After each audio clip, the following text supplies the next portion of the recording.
पहले तो माता कौशल्या से आशीर्वाद ले लिया और गए तो बोले नंदीग्राम में पर्णकुटी बनाई, जैसे भगवान रह रहे थे वैसे वही वस्त्र पहन लिए। जैसे भगवान ने जटाएं बनाई थी वैसे अपन ने भी जटाएं बना ली।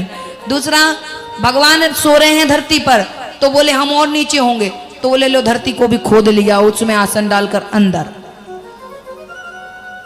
मतलब भगवान से नीचे रहना है, ऊंचे जाना ही नहीं है। अब भगवान वहां वनवास की जो जो लीला कर रहे हैं बोले वो चीज वो वही सब हमें करना है। हम उनसे अच्छे से कैसे रह सकते हैं, जैसे वो रह रहे हैं कष्ट पा रहे हैं, हमें भी उनसे ज्यादा कष्ट मिलना चाहिए। हम ऐसे कैसे रह लें सुख से।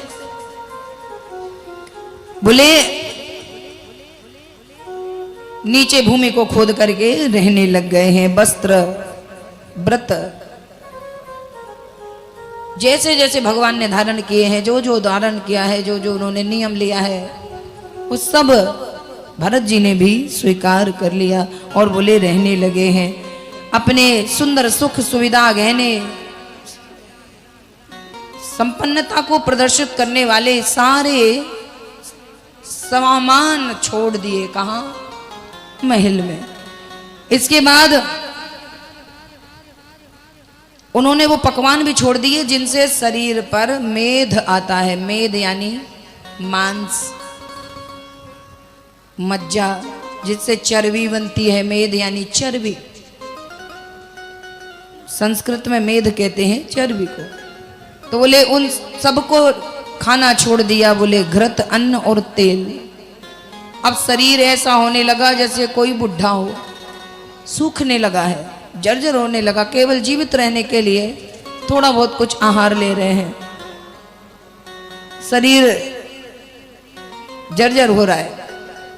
स्थिति देखकर सब सोच रहे हैं कि भाई अभी तो शुरुआत है, 14 वर्ष ये शरीर कैसे चलेगा। लेकिन बोले बस कैसे भी हो भगवान के नाम का सहारा लेकर के मुख पर आज भी चमक है। श्री राम जी के नाम को गाते हैं तो बोले मुख पर आज भी चमक दिख रही है। और बोले राम जी के चरण में ऐसा अनुराग है कि उस अनुराग को स्मरण करते ही बोले भूख प्यास सब भूल जाते हैं। और जब इस प्रकार भगवान के चरणों का स्मरण कर रहे हैं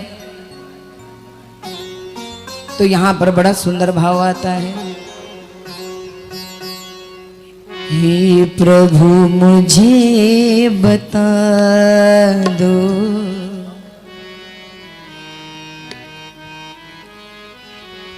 चरणों में कैसे आऊं। हे प्रभु मुझे बता दो चरणों में कैसे आऊं। माया के बंधनों से